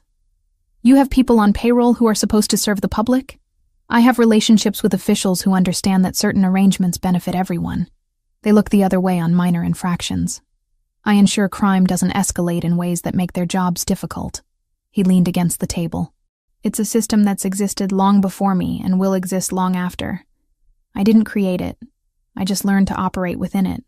I left the security room and went straight to my temporary bedroom, closing the door and pulling out my phone.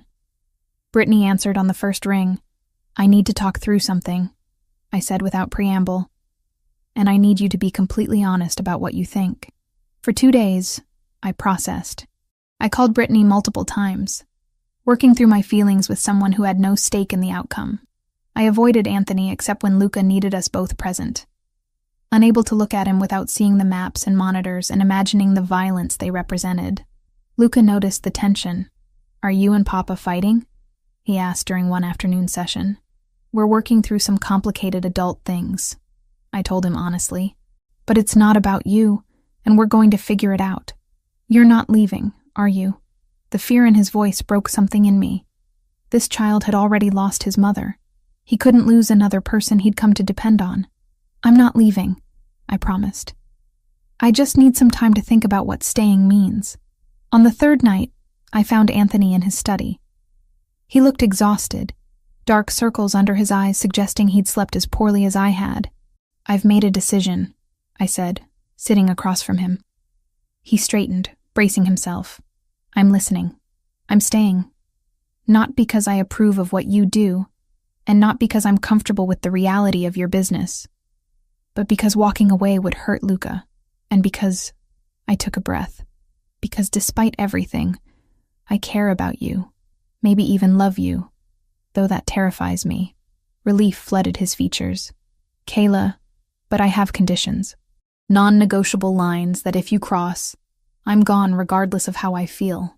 I held his gaze. Violence against innocent people is unacceptable.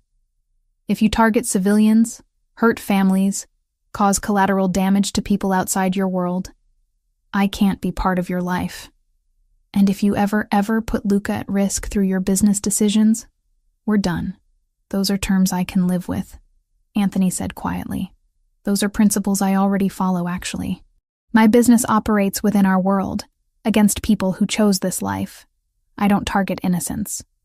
Then we have an understanding. He came around the desk, pulling me to my feet and into his arms. I don't deserve you. Probably not. But you have me anyway. I wrapped my arms around him, feeling the tension drain from his body. Just don't make me regret this. I won't, I swear. We stood there holding each other, and I felt something settle inside me. Not peace, exactly. This would never be simple or easy, but acceptance. I was choosing this life, this man, with full awareness of what it meant. Weeks ago, I'd already chosen to step into his orbit for Luca's sake. Standing in that dim office, I chose Anthony himself, and everything that came with him, with my eyes wide open. The kiss that followed was different from our first tentative exploration in the garden. This was claiming, acknowledging, accepting. His hands cupped my face like I was precious, and when we finally pulled apart, his forehead rested against mine. I love you, he whispered. I know I shouldn't. Know it makes you a target, but I love you. I love you too. God help us both. The explosion that shattered the windows came 3 hours later. One moment I was in my room preparing for bed. The next I was thrown to the floor by the concussive force of something detonating outside. Alarms screamed through the house, and I heard shouting, gunfire, chaos. Anthony burst through my door, blood streaming from a cut on his forehead. Get to Luca's room. Now. We ran together, finding Luca already awake and terrified, standing in his pajamas staring at the door. Anthony scooped him up and pushed us toward the closet. There's a door in the back, he said, pulling aside hanging clothes to reveal a reinforced panel. He pressed his thumb to a scanner, and it slid open, revealing a small room beyond. Panic room. Get inside. What about you? I need to coordinate defense. You'll be safe here. He kissed me hard and fast. Don't open this door for anyone except me. It's biometric, locked to my prints and voice only. More gunfire erupted downstairs. Closer now. Anthony shoved us inside, and the door sealed behind us with a definitive click. The panic room was small but well-equipped. Reinforced walls, its own air supply, monitors showing feeds from throughout the house. Food, water, medical supplies, and yes, weapons in a locked case. Luca clung to me, shaking. The O'Sullivans? Probably. I held him close, watching the monitors. On the screens, I saw Anthony's men engaging with armed intruders. The fight brutal and efficient. Bodies fell on both sides. This is my fault, Luca whispered. I ran away, and now they know we're vulnerable and... No, this is not your fault. This is what happens in your father's world sometimes. I turned his face toward mine. But we're safe. Your dad made sure of that. Hours passed. The fighting gradually died down, but we stayed locked in our secure room because those were Anthony's orders. Luca eventually dozed fitfully against my shoulder, exhausted by fear. I watched the monitors, tracking Anthony moving through the damaged house, checking on his men, coordinating cleanup. When he finally appeared at the panic room door, speaking the code phrase to unlock it, relief nearly brought me to my knees. "It's over," he said, pulling us both into his arms. "The O'Sullivans sent a strike team. We repelled them, captured 3 alive for questioning. And your men? 2 injured, none dead. We were lucky." He looked around the panic room, then at us. "I'm sorry you had to see this. Experience this. We're alive. That's what matters." But my hands shook as I held Luca, and I knew this night would haunt us for a long time. Anthony carried Luca back to his room, and I followed, none of us wanting to be separated. We ended up in Luca's bed, the child between us, all 3 holding onto each other like lifelines. "This has to end," Anthony said quietly over Luca's sleeping form. "The O'Sullivans crossed a line attacking my home, threatening my family. I'm going to end this conflict permanently." "What does that mean?" "It means I'm done being reactive. I'm taking the fight to them, and when it's over, they'll either be eliminated or subdued to the point where they'll never threaten us again." I knew I should object, should argue for peaceful resolution, but lying in that bed with the child I loved, the man I loved, in a house that still smelled of smoke and gunpowder, I couldn't find it in myself to ask for mercy for people who'd tried to kill us. "Do what you need to do," I said instead. "Just come home safe. I will. I promise." The sun rose on a damaged house and changed lives, but we were alive, together. And that was all that mattered. The house smelled like smoke and plaster dust for days after the attack. Workers arrived to repair windows and walls, moving through rooms with efficient silence while armed guards watched from every corner. The normalcy we'd carefully constructed had been obliterated in one violent night, and I understood with crystal clarity that it could happen again. Anthony's response surprised me. Instead of sending us away to some safe house like I'd expected, he doubled down on keeping us close. "I learned my lesson when Luca ran away," he said the morning after the attack. Both of us exhausted and operating on coffee and adrenaline. Separating this family causes more damage than keeping us together with proper protection. Proper protection meant security personnel tripled overnight. Men stationed at every entrance, patrol routes through the property, even discreet guards positioned on neighboring rooftops. It felt like living in a fortress, which I supposed we were. But underneath the visible security, Anthony was planning something. I saw it in the tension that never left his shoulders, the late-night meetings with his closest advisors, the maps and documents that covered his desk. He was done being reactive, done waiting for the O'Sullivans to make the next move. 4 days of careful preparation followed. Anthony tried to maintain distance from the details around Luca and me, but we weren't blind. We saw the coordination, felt the building energy of something significant approaching. Luca handled it better than I'd expected. We maintained our routine as much as possible, reading together, working on school projects, tending to his insect habitats. But the fear lingered in his eyes, especially at night when shadows felt heavier. On the 3rd evening, as I was tucking him into bed, he grabbed my hand tightly. "When this is over, when Papa fixes things with the O'Sullivans, you're not going to leave, are you?" My heart cracked at the vulnerability in his question. "I'm not going anywhere, Luca, I promise. But what if it gets dangerous again? What if more bad people come?"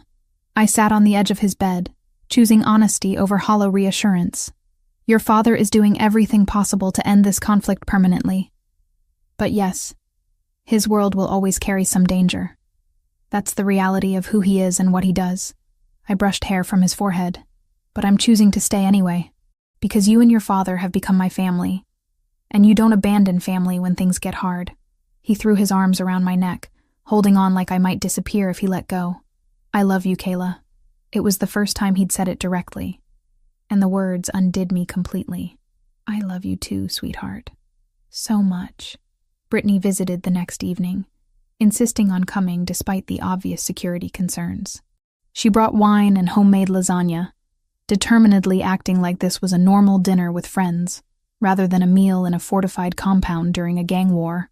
We ate in the dining room, the 4 of us. Anthony, Luca, Brittany, and me. Conversation flowed surprisingly easily. Brittany asked Luca about his insect collection, listened with genuine interest as he explained the molting process of beetles.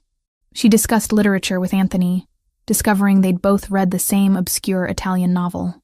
I watched her observe us throughout the meal, cataloging the small intimacies that defined our dynamic. How Anthony automatically cut Luca's food into manageable pieces. How Luca leaned against me when he got tired. How Anthony's hand found mine under the table. Fingers interlacing without conscious thought. After Luca went to bed, Brittany pulled me aside in the kitchen while Anthony took a phone call. "You're really doing this," she said quietly. "Committing to this life, this family." "I am." She studied my face, searching for doubt or hesitation. Whatever she saw must have satisfied her because she pulled me into a tight hug. "Then I support you. I'm still terrified for you. But I see how happy you are, how happy he makes you, how much that kid needs you." "Thank you," I whispered against her shoulder. "I know this isn't what you wanted for me. What I want is for you to be loved and safe. And somehow, impossibly, that crime boss in there provides both." She pulled back, wiping her eyes. "Just promise me you'll be careful. And if you need me, for anything, I'm here. I know. I love you." "Love you too, you crazy woman." Anthony left for the confrontation on a Thursday morning. He'd explained the plan the night before, a meeting in neutral territory, mediated by the Rinaldi family who maintained friendly relations with multiple organizations. A chance to negotiate resolution without further bloodshed. "The O'Sullivans are bleeding resources from our conflict," Anthony had said. "They've lost men, money, and credibility. I'm offering them an arrangement that saves face while establishing clear boundaries. Division of the dock territories with shared access to certain facilities. They maintain their operations, we maintain ours, everyone benefits from peace. And if they refuse, then things escalate in ways neither of us want. But they won't refuse. I'm making the offer attractive enough that rejection would seem weak to their own people." His confidence was absolute. "This ends today, one way or another." Before he left that morning, he found me in the garden. He wore a dark suit, his usual armor of power and control. But when he looked at me, something vulnerable showed through. "If something goes wrong," he started. "Nothing's going wrong," I interrupted firmly. "You're coming home. We're going to have dinner tonight, all three of us, and celebrate the end of this nightmare. Kayla, no. I'm not accepting any other possibility." I grabbed his jacket lapels, pulling him down to eye level. "You come home to us, Anthony Ferraro. That's an order." He smiled despite the tension. "Yes, ma'am." The kiss we shared tasted like coffee and determination. When he pulled away, his forehead rested against mine. "I love you," he said. "Whatever happens, know that. I love you too. Now go end this." The waiting was torture. Luca and I tried to distract ourselves with normal activities, but we both kept glancing at the clock, tracking hours. Marco provided updates every 30 minutes. They'd arrived at the neutral site. The meeting had begun. Negotiations were proceeding. 3 hours after Anthony left, Marco's message finally came. "It's done. They accepted terms. Boss is coming home." Relief nearly dropped me to my knees. Luca, reading my expression, flew into my arms. "He's okay? Papa's okay?" "He's fine. He's coming home." Anthony arrived 90 minutes later, and my relief transformed into alarm when I saw blood seeping through his white shirt, staining the shoulder of his suit jacket. "It's nothing," he said immediately when he saw my face. "Barely a graze. One of the O'Sullivan's men got aggressive during final negotiations. My people handled it. Sit down." My voice came out sharper than intended, old nursing training snapping into place. "Luca, get the first aid kit from the bathroom. The big one." I helped Anthony out of his jacket and shirt, revealing the wound on his shoulder. He was right that it wasn't critical. The bullet had carved a groove across the muscle without penetrating deeply, but it was bleeding steadily and needed treatment. My hands shook as I cleaned and dressed the wound, adrenaline and fear making fine motor control difficult. Anthony sat still, watching my face rather than what I was doing. "I'm sorry," he said quietly. "For getting shot or for scaring me?" "Both." "All of it. Everything I've put you through since that night in the alley." I pressed gauze firmly against the wound, perhaps harder than strictly necessary. You're an idiot for putting yourself in danger. A complete idiot for thinking a business meeting required you personally when you have dozens of people who could have handled negotiations. Kayla, but you're alive, and it's over, and that's what matters. Tears I hadn't allowed myself to shed started falling. Don't ever do that to me again. Don't make me sit here wondering if you're coming home. He pulled me against his chest with his good arm, and I felt his heart beating strong and steady beneath my ear. I'm here. I'm not going anywhere. We stayed like that until Luca appeared with the first aid kit.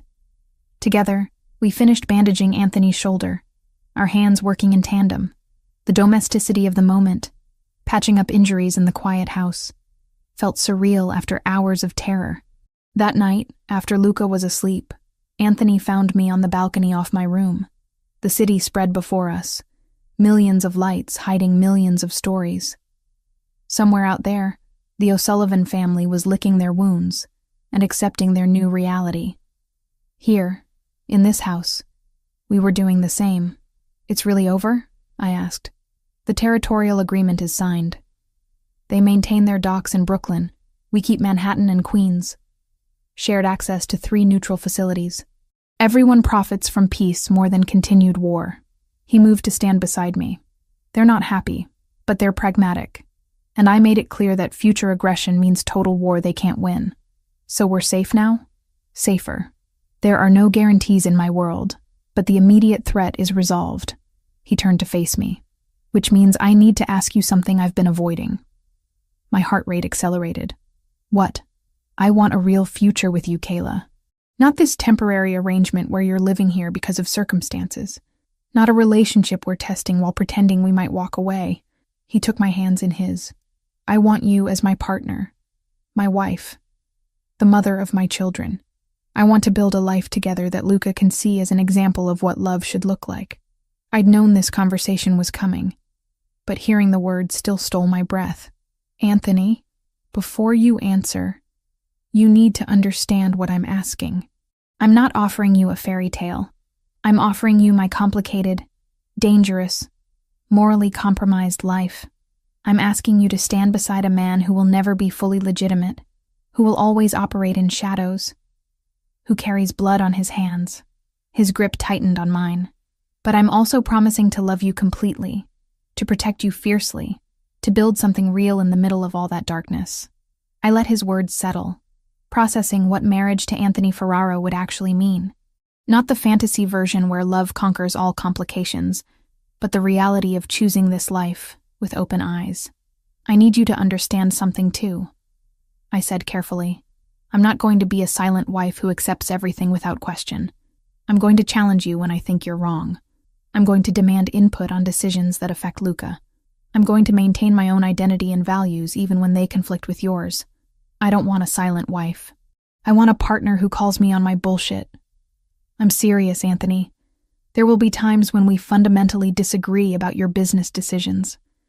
Times when I'm furious with you for risks you take or choices you make. I won't just smile and support you blindly. Good. I need someone strong enough to stand up to me. Someone who reminds me there's more to life than power and control. He pulled me closer. You make me want to be better, Kayla. Not perfect. I'll never be that. But better than I was. You make me want to build something that Luca can inherit without shame. Something legitimate that exists alongside the other businesses. You'd do that? Actually legitimize parts of your empire? I'd do anything for you. For Luca. For the family we're building. He cupped my face gently. Marry me. Not because it's practical or safe, but because we love each other and want to face whatever comes next together. The yes was on my lips, ready to emerge, but I forced myself to pause. This was too important to decide impulsively. Give me time to think, I said. Not because I don't love you, but because I need to be absolutely certain I can live with all the implications. Take all the time you need. I'll wait. But as I looked into his eyes, saw the hope and vulnerability there, I realized I'd already made my decision. I'd made it weeks ago when I moved into this house. Made it the night I stayed beside him in the panic room. Made it every time I chose to remain despite having every reason to leave. Actually, I said, smiling despite the tears streaming down my face, I don't need time. Yes, Anthony. I'll marry you. His kiss tasted like relief and promise and new beginnings. When we finally broke apart, he was smiling wider than I'd ever seen. I'm going to spend the rest of my life making sure you never regret this. You better, I said, laughing through my tears. Because if I'm committing to being a mob boss's wife, you're committing to being the best husband in the world. No half measures. No half measures, he agreed. We stood on that balcony until dawn painted the sky pink and gold, talking about futures and possibilities, building plans for a life that would be messy and complicated and absolutely ours. In the quiet days that followed, I went back to Rossetti's one last time in something that wasn't my uniform. Marco pretended not to get misty when I told him I was giving up my shifts, but he hugged me harder than any boss usually hugs an employee. Brittany grumbled about losing her favorite gossip partner, then made me promise that if Anthony ever stopped deserving me, she'd personally drag me back behind the bar. Walking out into the alley without my apron, I realized I was closing the door on the life I'd built out of sheer survival and stepping fully into the messy, terrifying possibility of something more. 3 months of peace felt like a luxury I'd almost forgotten existed. The house repairs were completed. Security remained tight, but less oppressive, and Anthony's tension gradually eased as the O'Sullivan Accord held. We settled into a rhythm that felt remarkably like the normal life I'd once thought impossible in his world. Anthony had proposed marriage that night on the balcony, and I'd accepted with full awareness of what that meant. But I'd also insisted on a long engagement, needing time to ensure this decision was right for all of us, not just a response to surviving danger together. I'm not going anywhere, I'd told him when he looked worried about the delay. But marriage is permanent, and I need to be absolutely certain we can build something sustainable, not just survive crisis together. He'd agreed without argument, which only confirmed I was making the right choice. The foundation became my passion project during those months. Using the salary I'd been saving, $10,000 monthly had allowed me to clear my mother's medical debts within weeks and start accumulating real savings. I established the Sarah Grant Foundation for Cancer Patient Support. Small initially, just providing financial assistance to families struggling with treatment costs, but growing steadily. Anthony supported the venture enthusiastically, offering business connections and legal expertise without trying to control it. Watching him help me build something separate from his criminal enterprises, something purely good, showed me the man he was capable of being. "You're legitimizing parts of the business," I observed one evening, reviewing documents he'd asked me to look over. Import companies, real estate holdings, investment portfolios. Actually moving money into legal channels. 40% so far, he confirmed. It's a start. Eventually, I want Luca to inherit an empire he can be proud of, not one that requires hiding in shadows. He looked at me seriously. That's your influence. You make me want to build something better. Luca flourished in ways that still amazed me. He'd started at a new school with smaller classes and more individual attention, making friends easily now that his confidence had returned. He'd stopped having nightmares entirely, sleeping peacefully through every night. And somewhere along the way, he'd started calling me Mom, not constantly and never forced, just occasionally, naturally, when asking me to help with homework or say goodnight. The first time it happened, my heart had stopped completely. "Mom, can you check my science project?" He'd asked casually, not even realizing what he'd said. Anthony had heard it too, his eyes meeting mine across the room with wonder and gratitude and love so intense it hurt. "Of course, sweetheart," I'd managed, voice thick with emotion. Now, it was simply part of our vocabulary. He had 2 mothers, one who lived in his memory and heart, one who lived in his present and future. Both loved completely, neither replacing the other. The revelation about the bullies came unexpectedly, during a conversation with one of Anthony's lawyers about foundation paperwork. The man mentioned in passing that the Grant Foundation shared its name with a woman involved in a recent juvenile justice case. 3 teenagers from St. Augustine Prep, he explained. Assault and harassment charges, cyberbullying, targeting a minor. The families tried to make it go away quietly, but someone pushed for proper prosecution. Judge gave them community service, mandatory counseling, and permanent marks on their records that'll affect college admissions. My blood went cold. 3 boys from St. Augustine. You know the case? I know their victim.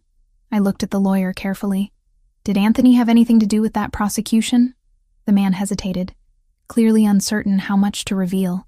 Finally, he ensured the evidence reached the right people and that pressure was applied through legitimate legal channels. No violence, no threats, just making sure the system actually worked for once.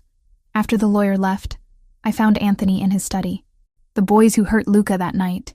You made sure they faced consequences. He set down the document he'd been reading. I told you I would. Through the legal system. Not through your people, not through violence. You actually let the law handle it. You asked me to be better. I'm trying. He stood, coming around the desk. Those kids needed to learn that actions have repercussions. But killing or maiming teenagers would make me the monster you fear I am. So I found another way. I threw my arms around him. Emotion overwhelming rational thought. Thank you. For choosing the harder path. For trying to be the man I see in you. You make me want to be that man. He said simply. Luca's 9th birthday fell on a Saturday in late spring. We celebrated with a small party. Just his closest friends from school. Brittany, who'd become a regular fixture in our lives, and a few of Anthony's family members. The house filled with laughter and chaos, so different from the silent fortress it had been months ago. After the other children left, and we'd cleaned up the aftermath of cake and games, the 3 of us sat down to a quiet dinner. Luca had been unusually thoughtful all evening, and halfway through the meal, he set down his fork with determination. I want to ask for something for my birthday, he announced. You already got your presents, Anthony said, amused. 3 new Beatles for your collection. Books. That telescope you wanted. Not a thing. A request. Luca looked between us, suddenly nervous. I want Kayla to officially be part of our family. Like, legally. I want her to be my mom for real, not just because we say so. To Luca, official meant last names on forms and adults who didn't disappear when paperwork changed. He wanted proof the world could see that I was staying. My throat tightened. Luca, I know you and Papa are engaged, and you'll get married eventually. But I want it to be now. I want us to be a real family now. Not someday. His eyes, so much like his father's, held surprising maturity. Please? Anthony produced a small velvet box from his jacket pocket, and I realized this had been planned. I was going to wait until after dinner, he said, opening it to reveal a stunning diamond ring. But our son makes a compelling argument. You 2 conspired, I managed, laughing through sudden tears. We discussed, Anthony corrected. Luca feels strongly that 9 years old is too long to wait for the mother he wants to officially claim. He slid out of his chair, kneeling beside me. Kayla Grant, will you marry me? Not someday, not eventually, but soon. Will you become Mrs. Ferraro and make this family official in every way that matters? I looked at Luca's hopeful face, at Anthony's vulnerable expression, at the life we'd built from impossible circumstances. I have one condition. Name it. Small ceremony. Just family and close friends. Nothing ostentatious or attention-grabbing. I want it to be about us, about this family. Not about showing off wealth or power. Done. Whatever you want. Then yes. Absolutely yes. Anthony slipped the ring onto my finger while Luca cheered, and we held each other tightly. 3 people who'd found family in the wreckage of loss and fear. Planning happened quickly. 6 weeks felt simultaneously rushed and perfect. Brittany became my maid of honor, throwing herself into preparations with enthusiasm tempered by her usual protective concern. You're really doing this, she said, during a dress fitting 2 weeks before the wedding. Marrying Anthony Ferraro, becoming part of his world permanently. I am. Are you okay with that? She adjusted the train of my simple cream-colored dress, considering. I'm terrified for you. But I'm also happy, because I've watched you bloom over these months. You're not just surviving anymore, Kayla. You're actually living. She met my eyes in the mirror. That's worth the risk, I think. Thank you for supporting this even when you're scared. Always. That's what family does. The wedding took place in the garden on a perfect June afternoon. Anthony had wanted to invite his entire organization, but I'd held firm. Only the people who truly mattered. Luca as ring-bearer, Brittany as my only attendant, Anthony's most trusted men and their families, a handful of relatives who'd welcomed me without judgment, 50 people instead of 500, intimate instead of ostentatious, real. I wore the cream dress we'd found together, simple and elegant without being extravagant. Anthony looked devastating in a dark suit, his eyes never leaving me as I walked toward him through the garden we'd shared so many important conversations in. Luca stood beside his father, holding our rings with solemn importance, beaming so brightly he could have lit the entire city. The ceremony was brief, personal vows replacing traditional liturgy. When my turn came, I spoke from the heart. Anthony, I promise to always challenge you when I think you're wrong, to be a partner rather than a follower. I promise to protect Luca above everything else, to help him grow into the kind of man who makes the world better. I promise to maintain my own identity and values, even when they conflict with yours. I squeezed his hands. But most importantly, I promise to love you completely, to see the good man underneath the complicated life, to build something beautiful in the middle of your darkness. Anthony's voice was rough with emotion when he responded. Kayla, I promise to honor your strength, to never try to limit or control you. I promise to always consider your voice in decisions that affect our family. I promise to keep becoming better, to build a legacy Luca can inherit with pride. His thumbs brushed across my knuckles. And I promise to love you with everything I am, to protect what we've built, to never take for granted the miracle of you choosing me despite every reason you shouldn't have. When we kissed as husband and wife, Luca's cheer was loudest of all. The reception was simple. Dinner under string lights, dancing on grass, speeches that made everyone laugh and cry.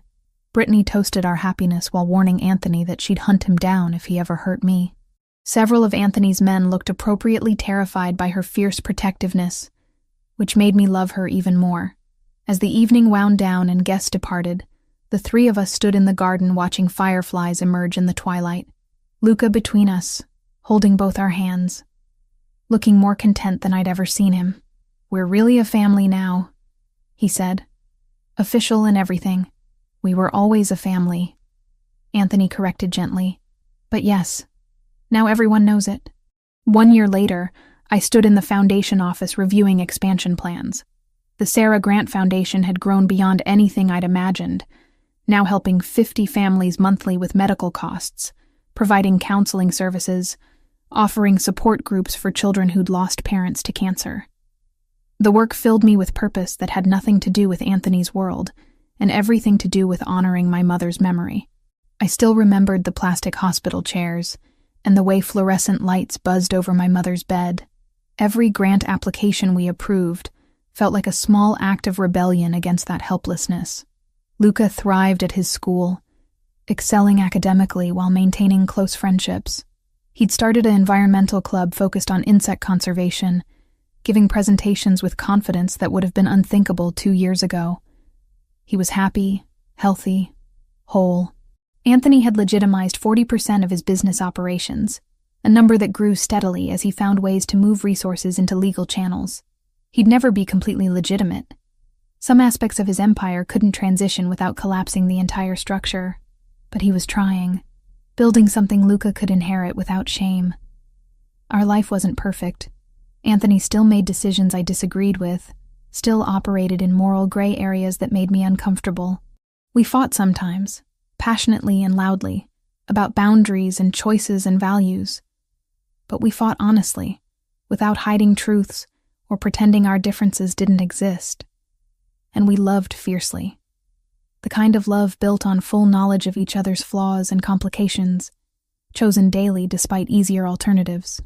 That evening, I came home to find Anthony and Luca in the garden, releasing one of Luca's beetles back into the wild after weeks of observation. They were laughing together, heads bent close over the habitat, so similar in profile it made my heart ache. This was my family.